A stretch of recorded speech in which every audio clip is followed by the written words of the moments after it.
So, let's talk about it. Nick writes Nick's MVP predictions. Now, I'll be honest with you. Usually, when Nick Wright talks, right, it's like a clown show, right? And I don't like to entertain the clown show. But, last time we talked about MVPs, he was actually pretty logical. Why he did say that Patrick Mahomes was going to win it. He did say that Joe Burrow, there's a chance he could win it. And that he would almost be a number two choice for the MVP. So I thought, oh, wow, okay. Listen, people change in life. You turn over a new leaf, use your noggin. Maybe things get better. Welp, that was fun while it lasted. So, Nick Wright posted his three MVPs. The three guys he thinks most likely is going to win it. Now, you could probably guess number one, and to be honest, it's not surprising with how much of a absolutely he loves the Kansas City Chiefs. Yes, it's Patrick Mahomes. Now, I'll be honest with you. I think Patrick Mahomes this is a second guy when it comes to my final three MVP choices. I'd say number one is obviously Shiesty. Number one, the best quarterback in the NFL, and a future Hall of Famer, Joe Shiesty. Number two, I'll give it to you, Patrick Mahomes. I think Patrick Mahomes has a number two chance to win it. And number three, and I trust me, there's 1,000% I would love to say Jamar Chase right now. But if I'm not going to say Jamar Chase, number three, I think it's Jalen Hurts. And it's not that I think Jalen Hurts is the best quarterback of all time. I think Jalen Hurts could honestly get it with his rushing and passing yards. I think he could be a combination of the two and be an absolute monster. So I'm going to go with Jalen Hurts. Let's talk about his number two. Now, his number two, realistically speaking, right, because of how much he absolutely loves, Patrick Mahomes and the Chiefs and think they're the best thing since the freaking toaster. Number two, realistically speaking, in a very logical way, would be Joe Shiesty, right? Joe Burrow, as he said, second best quarterback in the NFL. We all know is the best quarterback in the NFL. But you know what? I think Nick Wright had his clown shoes on today. Because he has, as he calls him, the Prince, Trevor Lawrence. Now, let me tell you this, right? My number four in MVP voting, I would actually put Trevor Lawrence. And it's not that I don't think Trevor Lawrence is a good quarterback or he's not going to do good. I think he'd do amazing this season. He has Calvin Ridley. He has his whole entire squad now, another year to Dougie P. And of course, you guessed it, he has an easy schedule. So he very capably could win the AFC South. He could also win, I don't think he'll win MVP, but he can come in top 5 in MVP and have, honestly, a career-setting season for himself and the Jacksonville Jaguars. I am very, very high this year on the Prince, as they call him, Trevor Lawrence. I think he's going to have a great season. I don't think he's going to have a better season than Joe Shiesty, or I don't think he'll have a better season than Patrick Mahomes. But I still think he's going to have a really, really great season. And over the next 5 or 6 years, I've already said many times, my number 3 quarterback is Josh Allen. But I think Josh Allen sometimes will throw some ducks and some wild passes. Over the next 5 years, I could see the argument being made that my number 3 becomes Trevor Lawrence. And again, it's going to take some time. It's not right now. But over the next 5 years, I agree. I think he could become the third best quarterback in the NFL, behind Patrick Mahomes being number 2 and number 1 being Joe Burrow. But here's the thing that I think is illogical and crazy. Because if this is the list, right, you're number 3, who do you think it's going to be? Well, the only logical thing, right, because now it's illogical already, would be, okay, Joe Burrow's number 3. He's going to say that, Patrick Mahomes and the Prince are going to have a way better season than Joe Burrow. That's okay, whatever. I mean, yeah, Nick Wright might be illogical and crazy, but at least he has somewhat of a brain, right? Come on now. It got worse. And the reason why it got worse, because, number 3 could be Jalen Hurts, Joe Burrow. You could make the argument for maybe Aaron Rodgers again, right? If he has a great season with the Jets.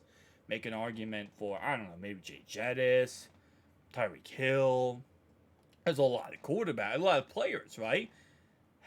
Maybe even Lamar Jackson I'd put up there. Dak Prescott. Yes, Dak Prescott is his number 3. Now, listen.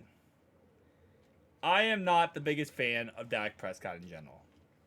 I think he's a decent quarterback, and I think, in the system he's in with the offense he has, can be very productive. Obviously, he's not too happy that they went ahead and just went and traded for Trey Lance. But I think overall wise, I'm not going to sit here and tell you that he's the worst quarterback in the world. I still have him as a top 10 quarterback. I think easily he's top 10 quarterback, right? He's not that bad. He in no way can he win MVP over Joe Shiesty, over Jalen Hurts, over honestly, I would say even Jay Jettis, Tyreek Hill, etc. That is absolutely insanity. He actually put Dak Prescott up there. I think, was it last season that Dak Prescott actually had, I won't say he didn't have the most interceptions, but he had the most interceptions per throw that when he came back from injury. Which is absolutely insane. And again, like I said, I'm probably the biggest hater / truther on Dak Prescott. I think he's actually a serviceable quarterback. Again, I don't think he's that great, but I think he's somewhat serviceable. And the last 2 seasons, he went the last 2 seasons he went 8-4 and 11-5. Obviously, he was hurt last season. You season before that, 11-5, then 2-3 injury again. Again, this guy has injuries. Okay, it is what it is. It's part of football. Joe Burrow has had injuries many, many times in his career now. Well, actually, sorry, my bad. He had his calf strain this year, off season. First year, he had his ACL, MCL, and PCL. And then he also got surgery last offseason. But nonetheless, though, 15 interceptions last season, 23 touchdowns, 2,860 yards. Now, let's say in a hypothetical universe, he does play every single game of the season, right?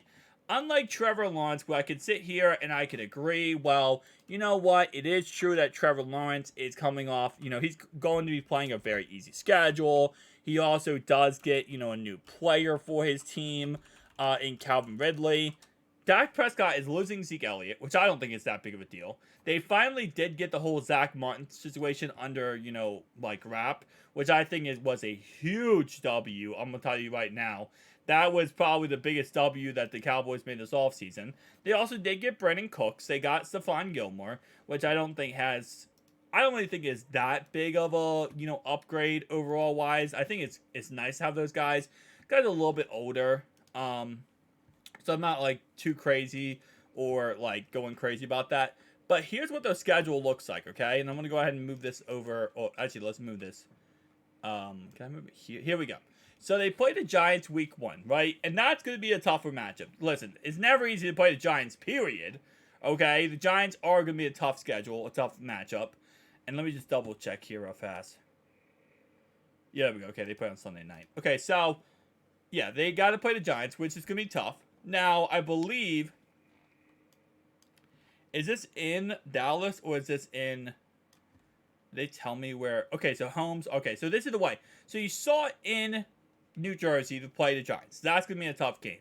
Then you play the Jets with Aaron Rodgers. Now, you do play, you do play at home, which is nice. You play in Jerry's World. Okay, that's going to be a tough matchup. Cardinals, easy. I mean, that could go off when the Cardinals put up 600 yards. I wouldn't be surprised. The Patriots, okay, now you're playing at home versus the Patriots. That's going to be a very tough matchup. The Patriots have a good defense. Now, I think the Cowboys have a good enough defense to really take care of McCorkle Jones. But I think overall-wise, the Cowboys, again, like I said, are going to struggle in offense this game because, the Patriots have a pretty good defense. Then you play the 49ers. If last year did anything with Zeke Elliott at center, you can pretty much guess he's not going to have a good game there. The Chargers, I think on defense is kind of mid. I think their offense is very good, so this could be a back and forth shootout. And now, honestly, this could be a really good game. Okay. Well, LA Rams. I give Dak Prescott credit. He'll do good there. The Eagles, not going to do good there. The Giants, again, I think he'll do okay. I think they'll win, but I don't think he'll do really that good. Carolina, they actually, surprisingly enough, have a good defense. I'm not sure about the offense this year, but their defense has always been pretty solid. Commanders, another really solid defense. Again, like I said, I don't think it's gonna be a cakewalk, for the Cowboys to beat them. I think they're gonna beat them. I don't think it's gonna be a cakewalk though, and I think they have a pretty good defense. Seattle, I'll give them. I'll give it to the Cowboys.